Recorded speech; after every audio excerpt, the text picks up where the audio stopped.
Here we are. And welcome. Obviously, you can see I'm back in my house.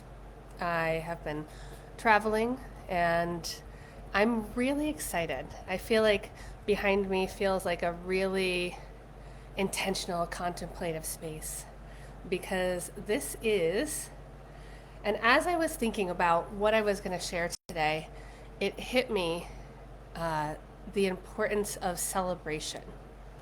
This is something that, if anybody has followed me, has listened to my podcast, if you've been a client of mine, if you know anything about my work, coaching, mentorship, that celebration is a sacred experience. Celebration is profound. It is one of the most important things that we can do for ourselves, for our lives, for integration, for the energetics behind what we're doing in our lives. And I think it is something that we so quickly just kind of move past. Or here's a little cheers, I'm really excited, I did the thing, awesome, continue on what's next. And it took me a long time because I was one of those overachievers for a really long time. I had to keep moving on. I had to go to the next thing and the next thing and the next thing. And what else can I do? What else can I build? And it was like this super fast paced survival mode existence. I'm still a little sick, so bear with me. But this super fast existence in which it was got it done, on to the next. And a lot of times that's what a new year can feel like. It can feel like a list of things we have to do, a list of things we've told ourselves we can do. That can show up in any aspect of our life, actually. It can show up in the middle of the year, at the end of the year. That life can be reduced to a to-do list, to accomplishing our to-do list, to accomplish the things that we set out to. And with that, I have two dogs in the background, so they'll probably be joining us. With that, our lives become that to-do list.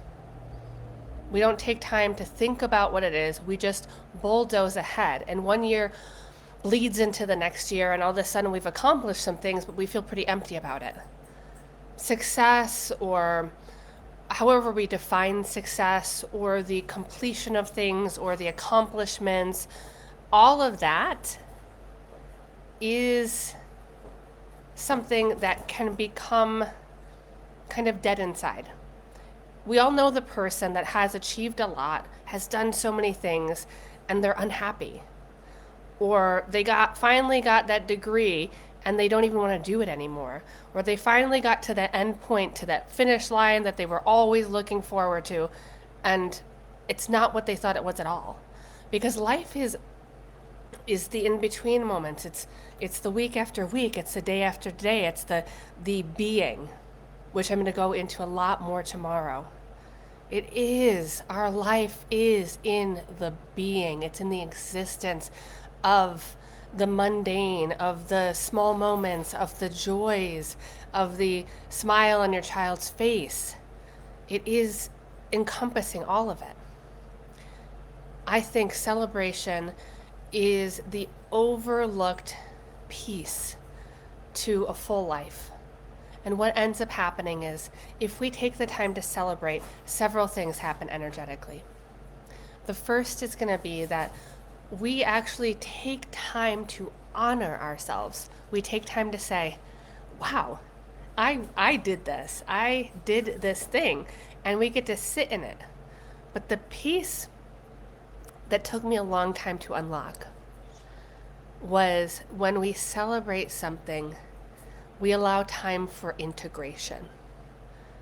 We allow time for the integration of not just what we did, and allowing ourselves to be in joy and appreciation and honoring ourselves, which joy is one of the hardest emotions to sustain because we're always afraid, the rug's going to be ripped out from under us, or the other shoe's going to drop, or whatever all these sayings are. We're always afraid to hold on to joy. It expands our capacity to hold on to joy. It expands our capacity to be with the good. Our brain is not wired to just sit in the good. and expands our ability to hold more joy, right? We have to expand our container. But the other part of it is that we get to really be then intentional about what's next. So often we want to fly right through that celebration and get to the next. But we don't take the time to integrate what we did to know and touch into the core of our being what is right for the next. And that's the piece we so often gloss over. We're in a rush in our lives. And what happens? Year blends into year, blends into year. And we're doing things that we think we really want, but we don't. We think is a thing that's going to fix us, but doesn't. It's the pause.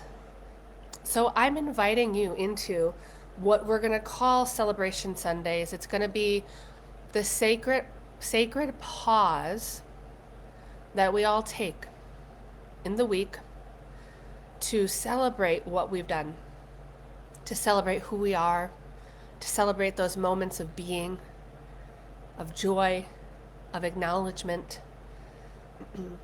It's meant to be a time for reflection. You're welcome to join me every Sunday.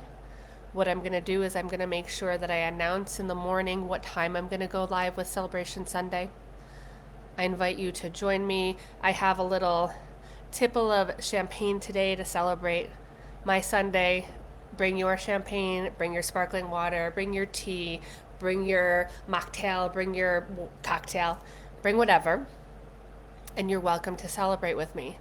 And if you don't catch me live, I invite you to just watch it over. I will share small tidbits and I will share my celebrations for the week. And it will continue to compound. Think of doing this every week for 52 weeks. I'm recording my joy every week, sharing with you every week. If you join me every week and compound it and compound it and compound it, right? This is the fabric of our lives.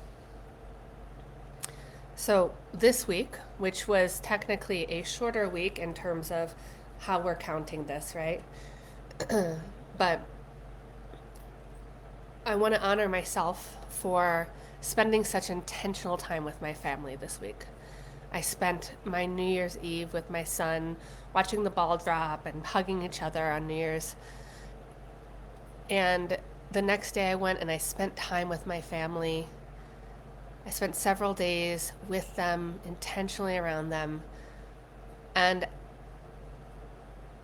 I showed up here live for now 4 days. 4 days. I have currently gotten further with this desire of mine that I've had for a couple years to show up here. I've gotten further in these 4 days than I have in the past. And that for me is a huge celebration, because the compound of 4 days and the compound of next week, it is the part that becomes our identity.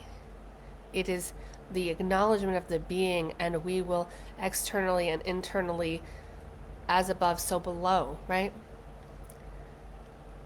I am celebrating taking my son ice skating for the first time. I've wanted to for years, and he loved it. I mean, he loved it. I loved it. We're going to go again and again and again this winter, because I introduced my son to one of his passions. He is so excited to do it. He was around and around and around and around that rink, and he didn't have any clue how to skate, but he kept trying.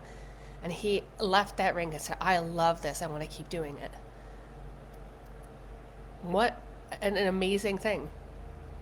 I got to go to an amazing sushi restaurant where they have a rotating thing of sushi, conveyor belt, and you just pick off what you want and order things, and there's a little robot that delivers your drinks, and it was a lot of fun. You know, all of these things, even though they're small things, They're things I will think on. I will reflect back on years to come. There are things that I'm working on right now that I'm excited to share with you in the next week or two. This space is going to be a space of when something is energetically ready to reveal to the world, I will. But I have some exciting things in terms of social media, in terms of offerings, in terms of ideas, in terms of how I'm going to keep showing up here. And those will be on other celebration Sundays. But for this week, I am incredibly delighted with how I am bringing in 2026, of how I'm showing up for my 2026. And I ask you to share with me. And if you happen to watch this and you happen to cheers with me, please post a picture of your beverage or you or whatever you'd like to say hi and let me know you're with me. So cheers to week 1 of 2026 and our first celebration Sunday together. I wish you a beautiful rest of your day, and I will see you tomorrow. Much love.